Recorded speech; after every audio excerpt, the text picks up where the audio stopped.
Hello and welcome to our continuing coverage here on India Today of that escalating conflict in West Asia that has now engulfed large parts of the world. Dramatic developments yet again in the conflict between Iran and the Israel-US axis. We'll have all the top developments and guests from Tehran, Tel Aviv and here in India.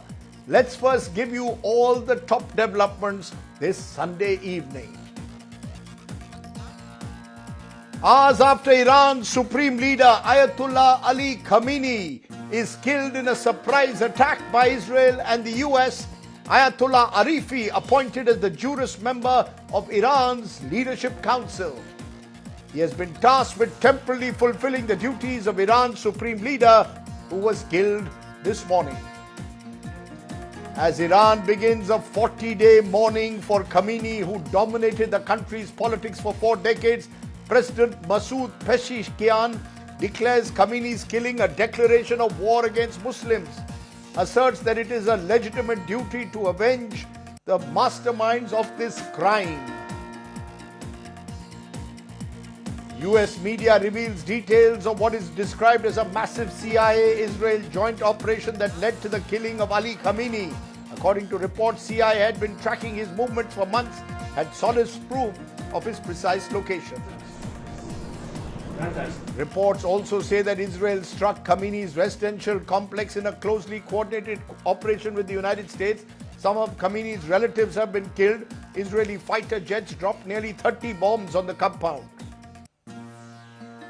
China and North Korea condemned the killing of Iran's supreme leader. China's foreign minister in a statement says killing of Iran's supreme leader is a grave violation of sovereignty and security. North Korea says Israeli attacks and US military operation against Iran are illegal of aggression. Russian President Vladimir Putin also condemns the attack on Iran's supreme leader as a cynical violation of all norms of human morality and international law.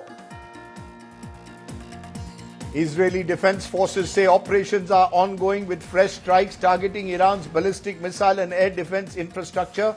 Israeli Air Force has hit more than 30 sites, including air defense batteries, missile launchers, regime-linked facilities, key military command centers.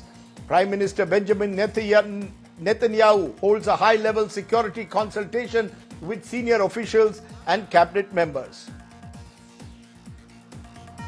Widens the conflict by launching strikes in Doha and Dubai as tensions spiral across the Gulf. The strikes signal that the conflict is no longer confined to Iran. Israel and US bases being targeted, but is now threatening critical regional capitals and global economic centers. UAE says Iran must come to its senses. Protests erupt across Pakistan following the killing of Khamenei, with violent scenes in the port city of Karachi, where hundreds of demonstrators stormed the US consulate. Police and paramilitary forces clash with protesters, leaving at least 12 people dead as the crowd tries to breach the consulate perimeter. Gulf sources say that an emergency meeting of the GCC foreign ministers will be held later today via video link. The Gulf Cooperation Council expected to assess the security fallout and diplomatic messaging. Meanwhile, hundreds of travelers, including several Indians, are stranded as the situation remains tense across the Gulf countries.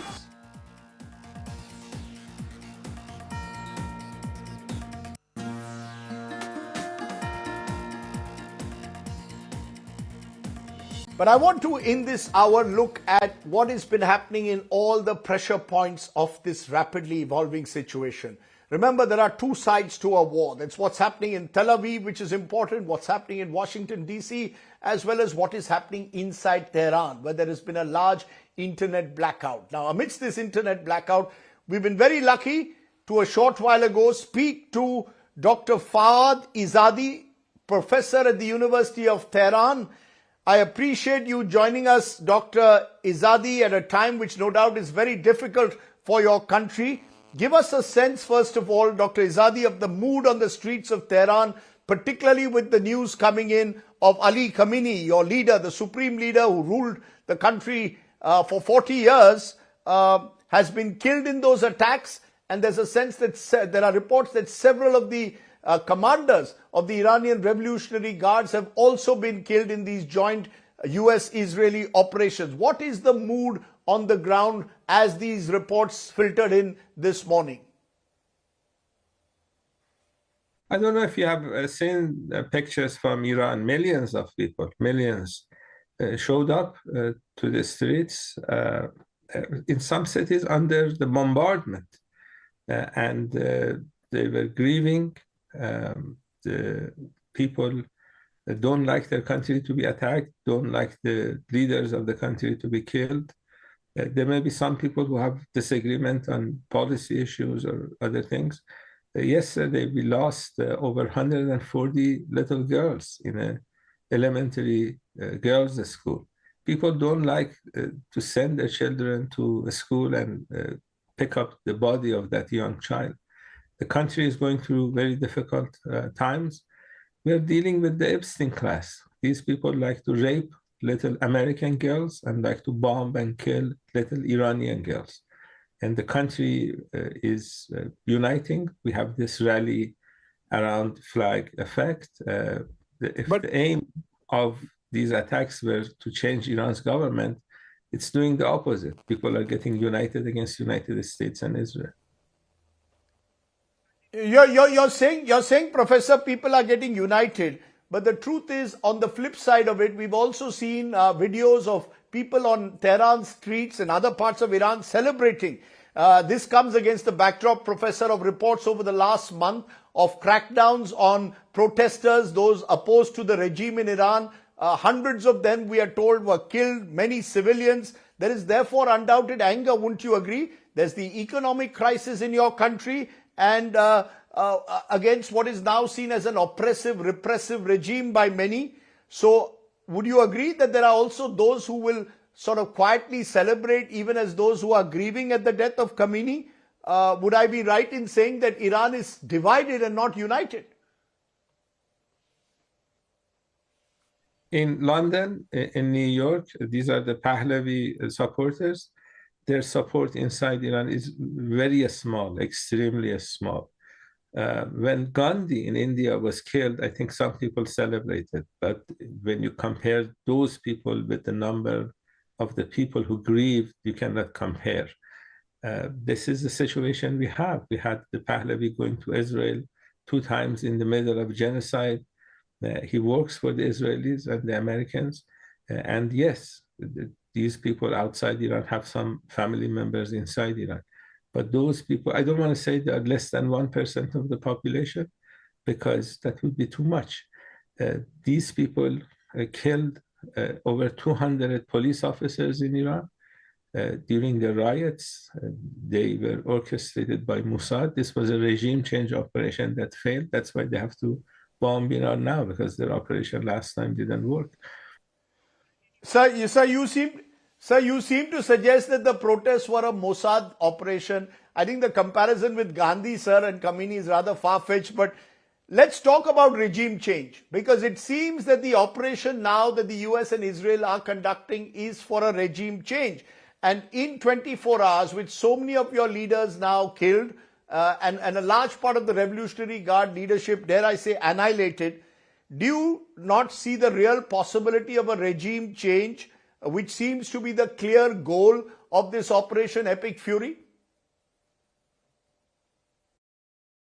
What I'm saying is that don't fall for Western media's propaganda points. These people want to demonize Iran because they want to plunder Iran's resources the same way they did during the Shah's time. But we are talking to Indian media. We have had historical relations with India, a lot of cultural ties with India. The revolution in 1979 was an anti-imperialism, anti-colonialism revolution, similar to what you had. India has this very proud history of opposing colonialism. So the suggestion that I have is that if they want to change Iran's government, and this is not my analysis and Iranian professors' analysis, this is what Trump said yesterday. This is what Netanyahu said yesterday.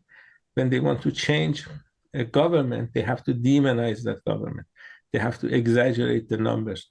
Iranian government published the names of 3,007 people who were killed during the riots. They couldn't add one more. The Iranian government published the ID numbers and full names. Trump went to the State of Union address and said 32,000 were killed. These are lies. Don't fall for Trump lies. But Professor, with due regards, it's not just about demonization and propaganda. You cannot deny, Professor, that the Iranian regime is widely seen to have exported terror and violence through groups like the Hezbollah, the Houthis, the Hamas.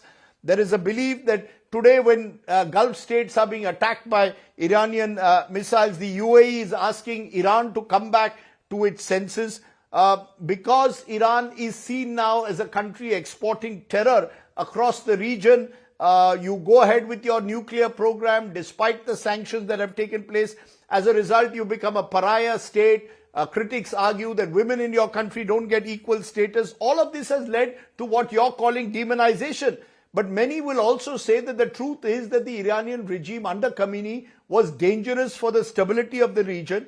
How do you respond to that constant refrain, particularly from Tel Aviv and Washington, that Iran is dangerous to the stability of the Gulf and the Middle East and indeed the world? Yeah, this is what Netanyahu says. This is what Trump says. If a portion of India is occupied by China and Indians want to free their land, would you call them terrorists? This is what Hezbollah did. Israelis occupied Lebanese territory, and Hezbollah, under the UN Charter, has the right to free the land that belongs to Lebanon. If you want to call them terrorists, be my guest. But this is not accurate journalism. This is Western propaganda. You know, we have to look at the realities. Iran did not want to fight the United States. I don't know if you have seen the interview the Omani foreign minister had with the American television, CBS News. He basically begged Trump not to attack Iran. He said that an agreement was available in 24 hours. And Trump attacked Iran less than 24 hours after that interview. They wanted to change Iran's government. This is what they're saying. This is not what I'm saying. This is what they're saying. They were not available for a diplomatic solution. India, historically, has been in favor of diplomacy. And falling for Netanyahu propaganda points is not something that good journalism would dictate. So the question, therefore, Professor, is what happens next? Who replaces Ali Khamenei? There's talk of an advisory council headed by Ali Reza that will lead this advisory council. But how stable will this be without someone like Ali Khamenei, who was there dominant for 36 years and more, to guide it? Will you agree that this structure that was built by the Islamic Revolution in the late 1970s is now finally in danger of collapsing without Mr. Khamenei at the head of it? No, Iran has a constitution. Iran also has 7,000 of history. It's an old civilization. We have been around for a while. The constitution says that if the leader is not available to do his functions, then you have a council of three-member council. You have the country's president, you have the head of judiciary, and you have a member of the Guardian Council. These people will lead the country until the new leader is elected. We have this assembly of experts, 88 people. The people who are in that assembly are elected with direct vote of the people, and their job is to elect the country's leader. Iran will have a leader in the next few days. Professor Izadi, you're making it sound as if this will be a very easy transition, that it's all perfectly normal. Truth of the matter, sir, is your country is under an unprecedented attack from US and Israeli forces jointly. You in turn, sir, are sending out, or Iran is sending out missiles attacking UAE missiles into Bahrain, into Kuwait, into Qatar. It is not a normal situation, therefore. Do you agree, heading therefore to a period of chronic instability? And will that chronic instability last now for a prolonged period? Shouldn't that be of concern? I'm not saying we are in a normal situation. I'm saying that Iran is fighting for Iran, and Iran is fighting for the civilized world against the Epstein class. If they can get away with their policies towards Iran, if they can dominate Gulf Iran, states. independent countries would be next. They would come after India, they would go after China, they would go after Russia. These are dangerous people. These are dangerous people. In order to have some economic advantage, they would do anything. They would kill as many people as they want. They call this the Dahiya doctrine. It has a Wikipedia entry. You can look at it. Inflicting major damage to civilization, to civilized civil infrastructure, killing civilians as much as they can. This is what they did in Gaza. They want to make Tehran look like Gaza. This is not normal. We are not dealing with normal people. And what we expect from people around the world, including people from India, to understand what's going on. Don't fall for the propaganda points. Professor, you keep telling me that the people of India need to realize that this is Western propaganda. But there's one issue which is deeply troubling many people across the world in recent times about Iran. That's been women's rights. And there has been an anger which has boiled against the Iranian regime because of treatment of women, that you can't have in the 21st century a repressive regime that denies gender equality. In a sense, the revolution that started in 79, are we seeing it being devoured in this manner because you were unable to really create an equal egalitarian society, and sooner or later it was going to collapse in some form or the other? I would say stay away from Islamophobia. Unfortunately, in India, we have some people who like to engage in Islamophobia. Do you know the percentage of female university students in Iran? Do you know that? It's 60%. We got 60% female, 40% male. I teach at University of Tehran. Most of my students are female. This idea that women are oppressed could be true in some other countries, but not in Iran. Iran has this ancient civilization. We respect our women, and we make sure that the people who kill our women and kill our little girls will pay a price. And Iran will attack US bases in this part of the world. They are not attacking UAE or Saudi Arabia or other places. Unfortunately, the US bases happen to be in these countries. They decided to provide services to the United States, and Iran is hitting these bases. Iran hit the CIA headquarters in Dubai, yes. Legitimate military target. Iran is hitting Israeli installations in Dubai, legitimate military target. Iranian leaders have realized that unless attacking Iran is costly, they will kill the next leader of Iran. Sir, what you're suggesting, Professor, it appears that Iran is now preparing, therefore, for a prolonged war, irrespective of civilian casualties. You mentioned about the school children who lost their lives only yesterday. Is Iran prepared to go into this long war with a powerful enemy like the United States and Israel, even if it means the loss potentially of thousands of civilians in your country, sir? What is the alternative? Last time in June when Iran was attacked, Iran's response was quite limited. Iran attacked one base and announced that Iran is going to attack that base. This is what we did. Iran exercised restraint. And look what we got. We got the country's leader assassinated. People realized that the other side only understands the language of force. Iran wanted to have a diplomatic solution. They did not want to have diplomacy. They wanted to have war. They started this war. Iranians will finish it. You're saying something big. You're saying the Americans started or the Israelis started the war, Iran will finish it.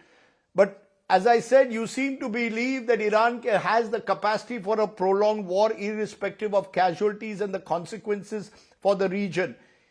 Really, is Iran really ready to fight this war, irrespective of the consequences for your people, sir? Okay, good. Can you give me another option? Does Iran have any other option? Can Iran do something else? Iran tried diplomacy. They attacked Iran in the middle of diplomatic talks 2 times, not just 1 time. Last time they attacked, we were talking to the other side. We were supposed to go to the next round of negotiations. United States announced that they would send a technical team to Vienna for technical talks. And now we realize these are deception operations. What other option can Iran have?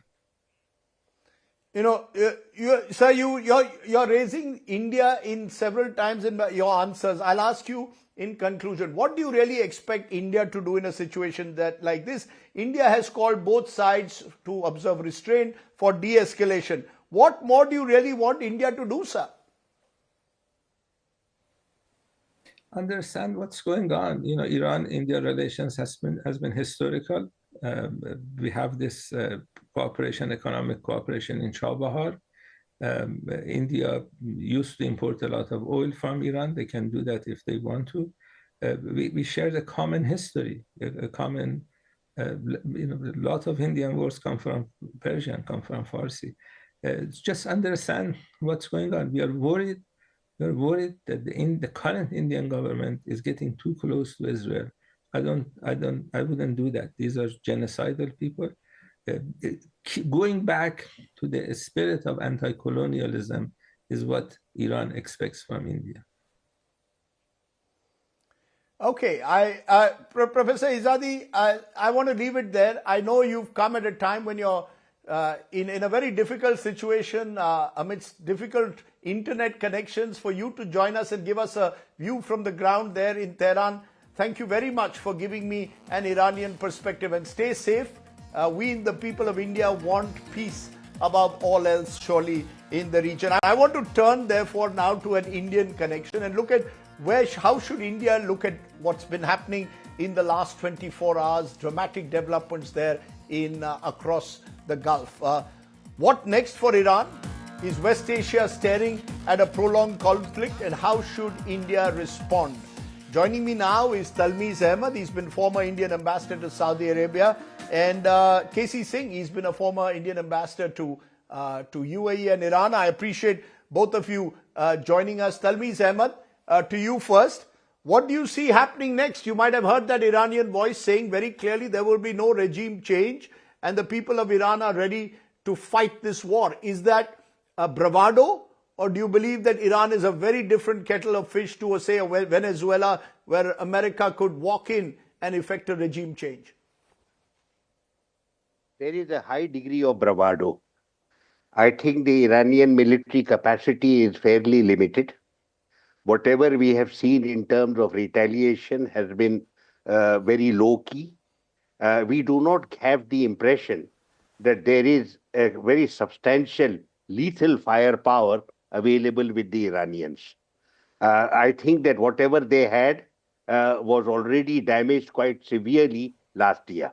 And within a few months, it's not possible to build up any new capabilities.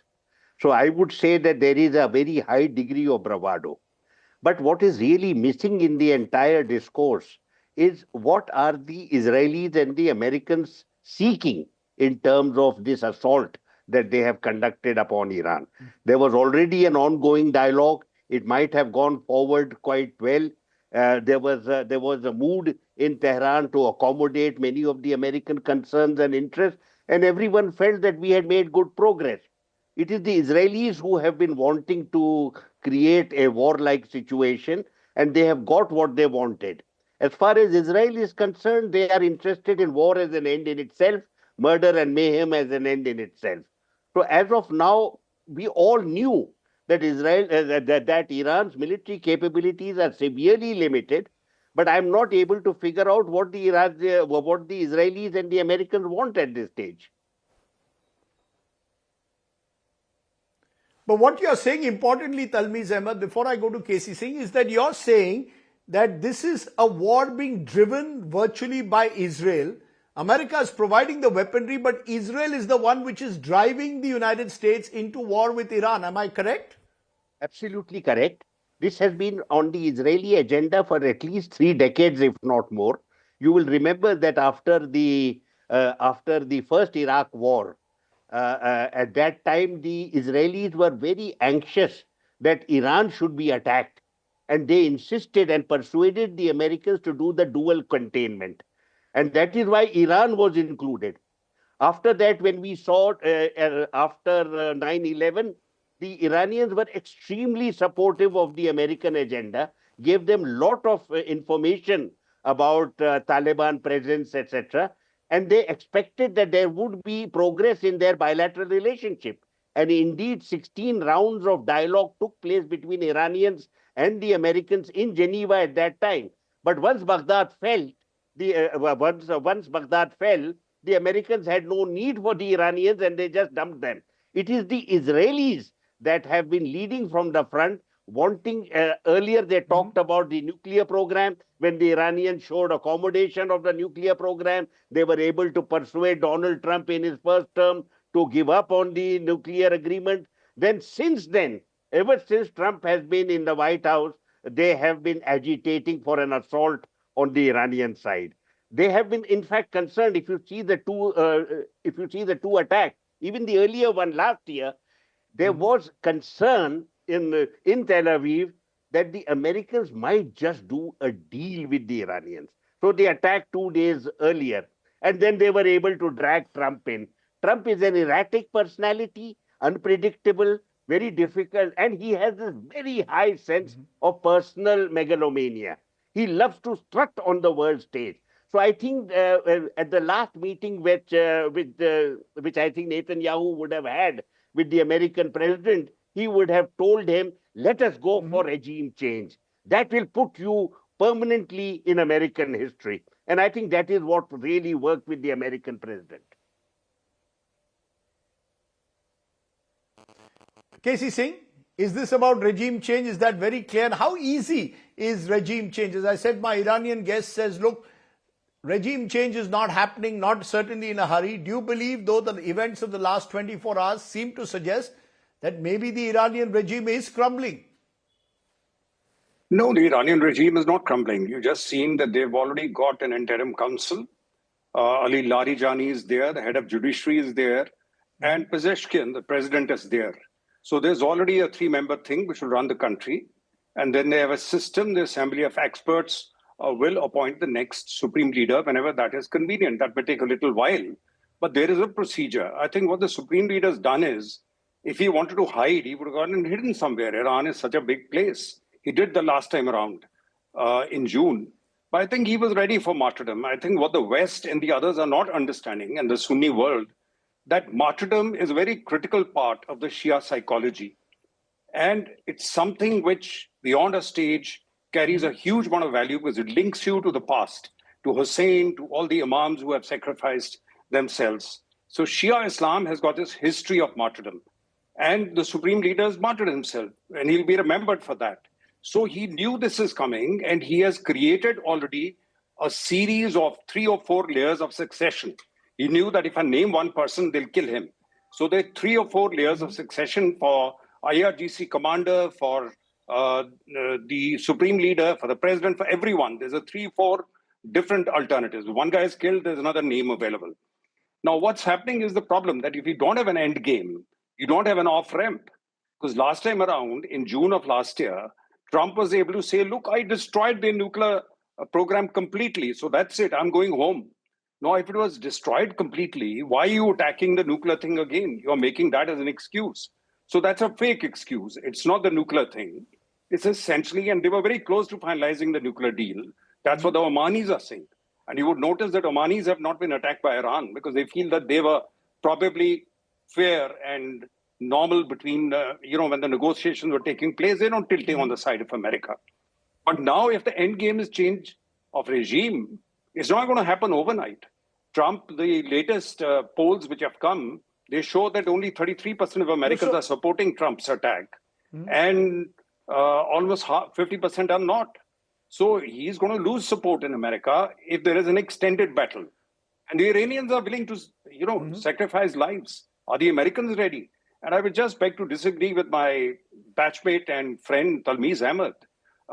The Iranians are not without weapons. The Chinese have rearmed them extensively. They've got new missiles, and that's why the Americans were forced to take their aircraft carrier far away from Gulf. They are worried that some of those Chinese are testing those weapons against the American naval system because they will test them and later use them in Taiwan. So it's a great opportunity for the Chinese to test their latest weapons. And the missiles are there, and the Chinese and the Iranians have been able to recoup a lot of the lost thing. Yeah. Can I come to both of you for a quick question? First to you, Talmiz Ahmed. The spread beyond Iran, the missile attacks on a Bahrain, on a UAE, on a Dubai International Airport, Abu Dhabi, unthinkable in some of those places. Do you believe that this could emerge as a Shia-Sunni battle, fault lines coming out in West Asia? Do you see that widening? Was Iran miscalculating in the belief that some of these Gulf states would call for an instant halt? I don't see this Shia-Sunni business being exaggerated beyond a point. It is true that Iran has a majority Shia community, and it is true that in the Gulf there are many of them are Sunnis. But this sectarian divide has been something that the Americans have been obsessed with, particularly when they attacked Iraq and created this whole monster of a sectarian divide and gave rise to Abu Musab Zarqawi and later the Islamic State. But overall, I would say that if you ask me my personal opinion, the Iranians had made it clear that if they are attacked unilaterally by the Israelis and the Americans, they will target American targets in the region. And therefore, this had been warned. I mean, all the GCC countries had been told that they could be targets, and they have become targets. Am I comfortable with this? Certainly not. I would have personally preferred that they had not been targeted. But the fact is that given the weaponry that the Iranians have, perhaps this was the best that they could do. As far as Israel is concerned, they don't care what happens as far as the Gulf is concerned. I just have 30 seconds because I have a special guest joining me from Israel. But KC Singh, India's options, very quickly. How should India look at it now? Should we be just calling for de-escalation? Do we have the moral ground to do so, given that we've become so close to Israel? I think PM's visit to Israel was wrongly timed, and it has completely ripped India of its neutrality on the subject. There's nothing that we can do about it now. We are seen as in the Israeli corner. Now, if the regime is not replaced, look, I'd like to just answer that. The reason they're attacking all these countries is because they want to drag them into it. Now, Dubai is a great center, and also Trump's family is involved in it. They've got businesses in all these places. They know that, and they are not willing to suffer the damage, the kind of damage the Iranian people are willing to suffer. So they said, let's put them in the firing line. They'll go running to Washington, start calling up Trump's son-in-law and saying, please, please stop it. We are getting it. So they are using these countries to exert pressure. They said, if you carry on this thing, we don't mind. You can keep hitting us. We'll keep responding, but we'll shut down your business. And now Dubai is finished. Even if the war stops, its reputation as a place to go to where, the law and order is good and no taxation. People are running now. And, people will think twice before going there because this can happen again unless you have a change of regime. If you don't have a change of regime in Tehran, Iran has finished the business of Dubai and all these countries.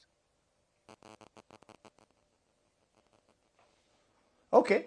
These are, as I said, troubling times. I appreciate both my guests joining us. I look forward to your company in future programs because you are two of the finest minds who've actually worked on the ground in these two countries. Appreciate Talmiz Ahmed and KC Singh joining us. I want to go to a special guest who now joins me from Tel Aviv. Yair Lapid is leader of the opposition in Israel. Appreciate, Mr. Lapid, you joining us.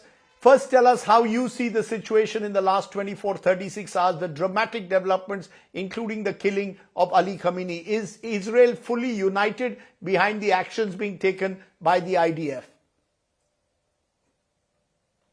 Just got terrible news. There was a missile hit in the city of Beit Shemesh. You're on mute. Yes. Okay, can you hear me now? Go ahead, sir. Okay, so yes, I can. As I was saying, we just got terrible news. A missile hit on the city of Beit Shemesh, 8 killed, dozens wounded, many children. These are difficult times.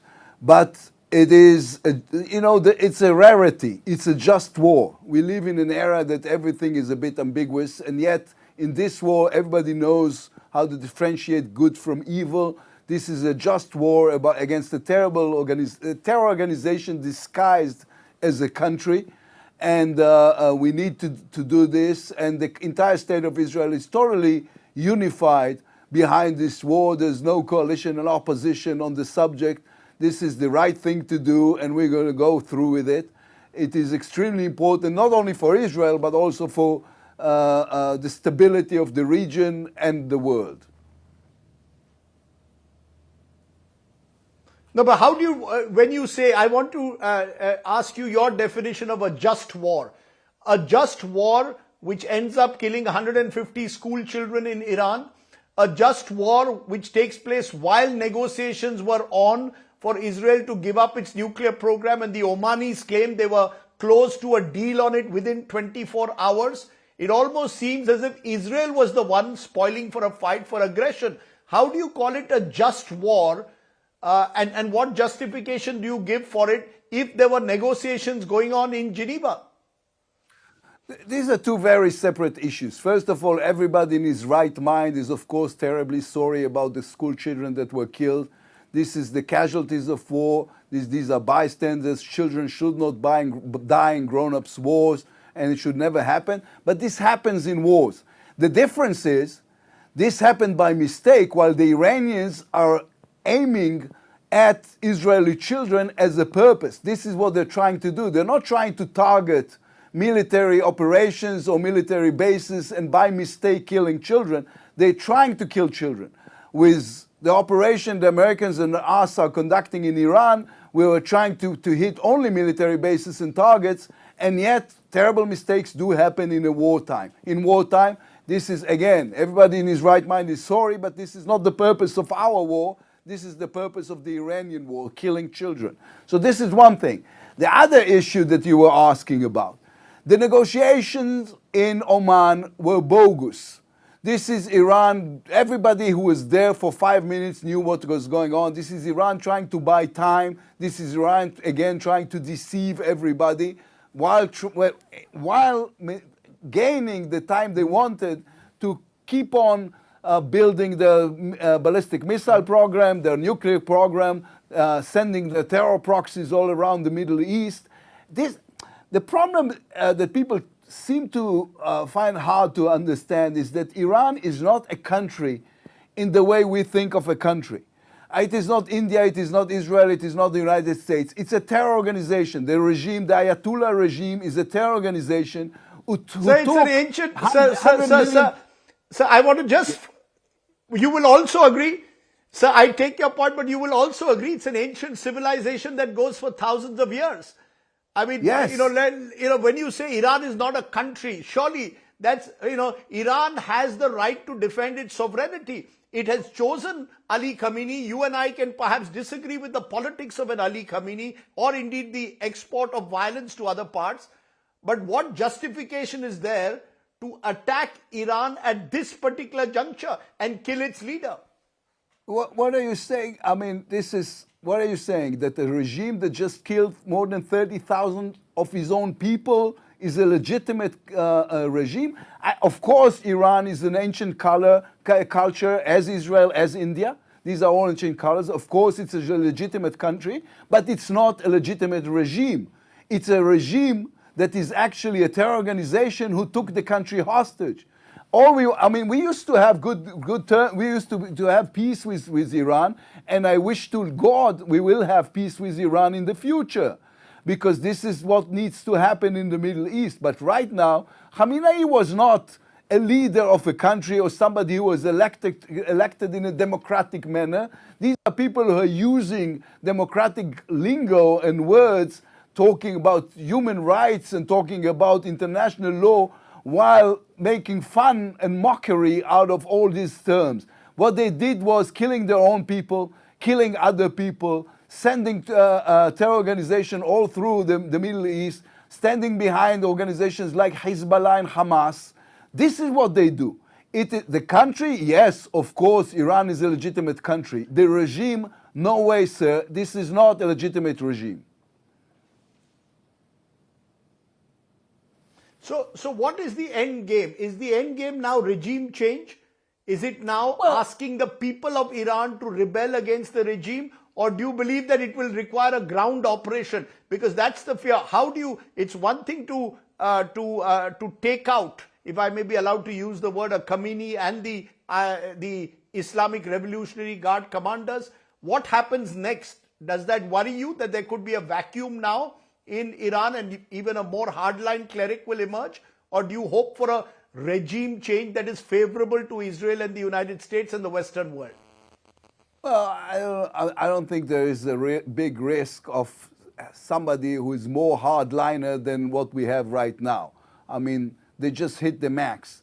I think the goals of the operation is, of course, demolish and take out of the table the nuclear program and the ballistic missile program, and create the conditions that will enable the Iranian people, if they want, to change the regime. I mean, right now what happened, they tried to change the regime and the regime killed them by the thousands. And so we are trying to hit the Revolutionary Guards, the Basij, and just, I mean, now it's up to the people of the Iran if they will find within themselves their Mandela or their Gandhi or their Lech Walesa in order to create a new future, to curve a new future for the people of Iran. It's up to them, but we should ease the conditions in order for them to do so. So you are a political opponent of the Prime Minister. Do you believe that Benjamin Netanyahu has been on the right track in the way he's pursued this war? Whether it's in Gaza or now in Iran, do you believe that this is he's following the right track or not? Well, these are two very different issues. I mean, I had a lot of criticism on the Prime Minister on Gaza and the way it was conducted. I have a lot of criticism about him on a bunch of issues. I think I've earned the title his most bitter political rival, but on this he's totally right. President Trump and Prime Minister Netanyahu are totally right. We were forced into this, but this is a war we should have been engaged in, and this is a war we must win, and the people of Israel stand united behind the government and our security forces, who are doing an unbelievable job right now in Iran and elsewhere in the Middle East. My final question, you said this is a war we must win. What is victory? Is it the killing of Khamenei or is it a regime change? What does victory for Israel really mean in this war? For Israel specifically, is making sure Iran doesn't have the means to the total destruction of Israel, because the Iranian regime have said once and again, we want the total destruction of Israel and the death of all the Jews who live in Israel. And we were determined to make sure that they will never have the tools or the means in order to do so.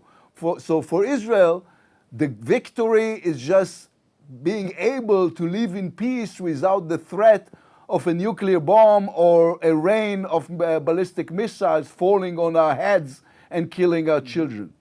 For the entire civilized world, I would say, is the victory will be a regime change in Iran that will make sure that the Middle East is not threatened by terror and by a country that is acting like, or a regime that is acting like a terror organization.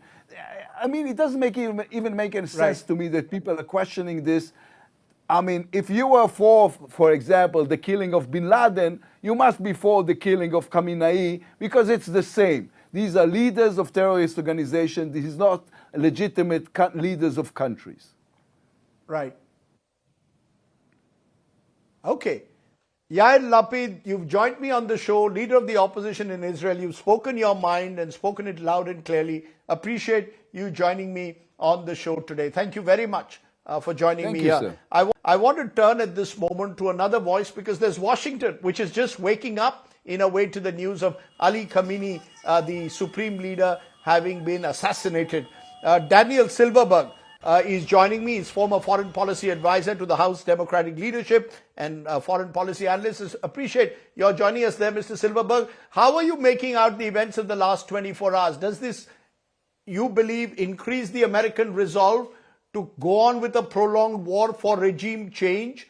Or do you believe, having achieved the assassination or having resulted in the assassination of Khamenei, the Americans will wait and watch to see what happens next? Or do you expect them to go even harder at the Iranians now? Well, good evening. Thank you for having me.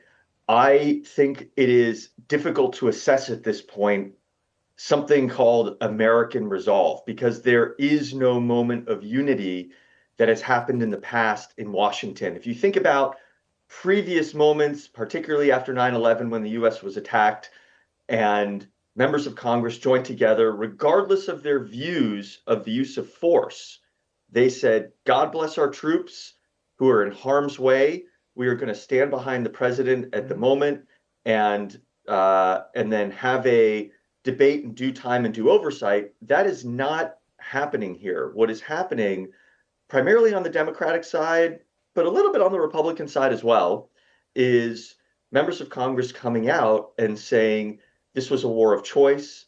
This violated the War Powers Resolution, which on paper requires the president to come to Congress to ask permission.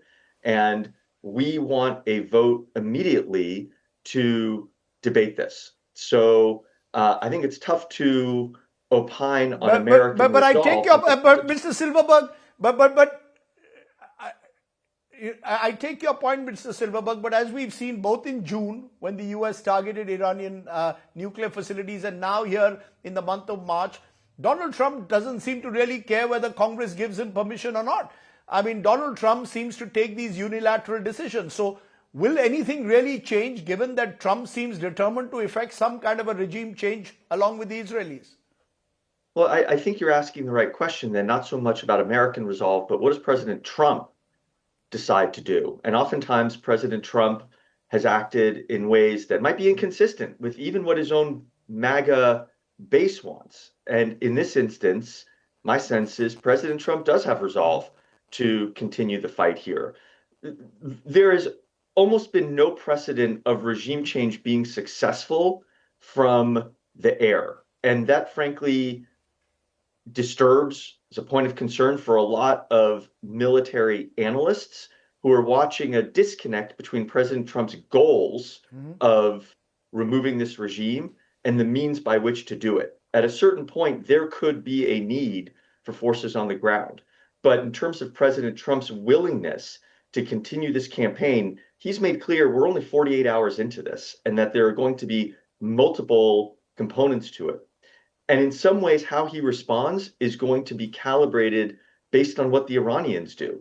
The fact that there was just a missile that got through Israel in Beit Shemesh will, I think, impact President Trump's calculus of how hard he pushes further against the Iranians.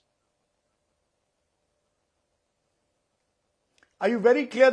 Is there any possibility of those ground operations, or do you believe that President Trump would like this to, any uprising against the regime will have to be internal? Will the Americans agree to a ground operation, or will Trump sanction a ground operation in your view? A quick answer, sir.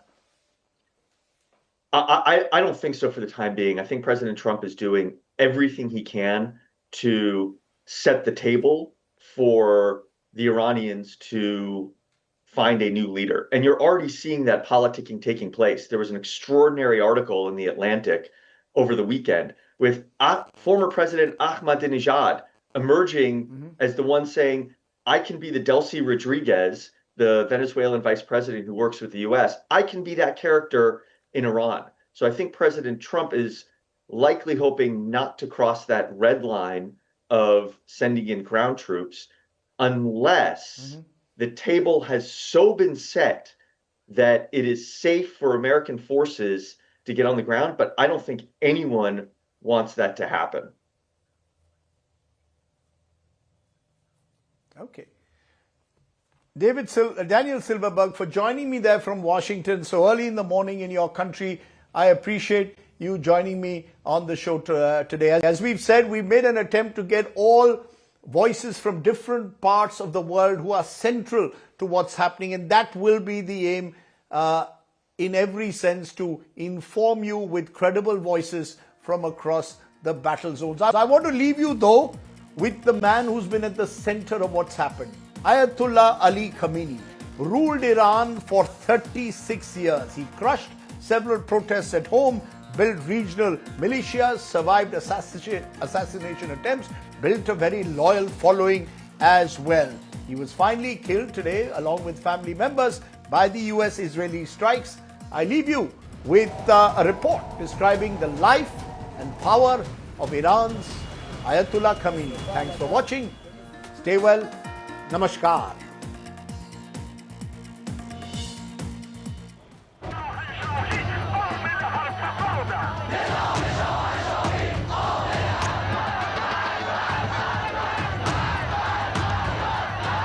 If Ayatollah Ruhollah Khamenei led the revolution and founded the Islamic Republic of Iran in 1979,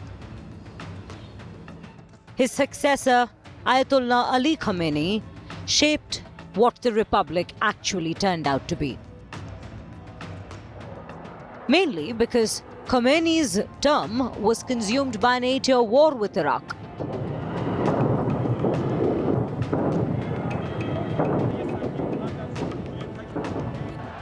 Khamenei's foreign policy was guided by his deep dislike for the US and Israel. Slogans like "Death to the US and Israel" were common at his rallies.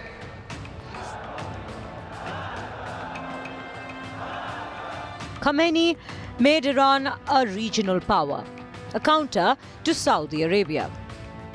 Iran, under his watch, funded and armed the Hezbollah in Lebanon, the Hamas in Gaza, and militias in Syria, Iraq, and Yemen.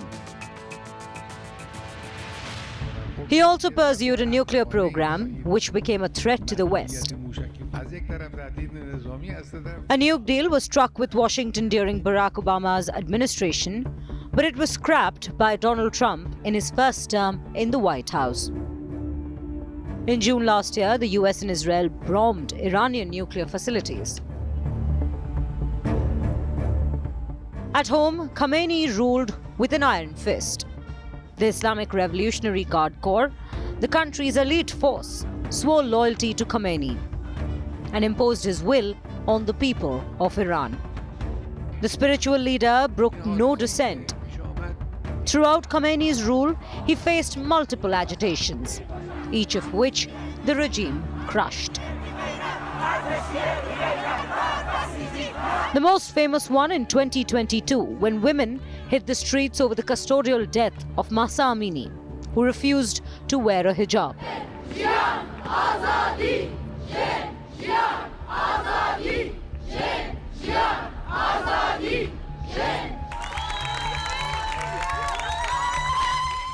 بنده به صراحت میگم این برنامه‌ریزی I say clearly that these riots and insecurities were designed by America and the uprising and the fake Zionist regime. نیستی و دنبال روای اونها. This year, in January, economic hardships prompted thousands of citizens to raise a banner of revolt. But they too were brutally crushed. The official death toll was more than 3,000. The actual toll, much, much more.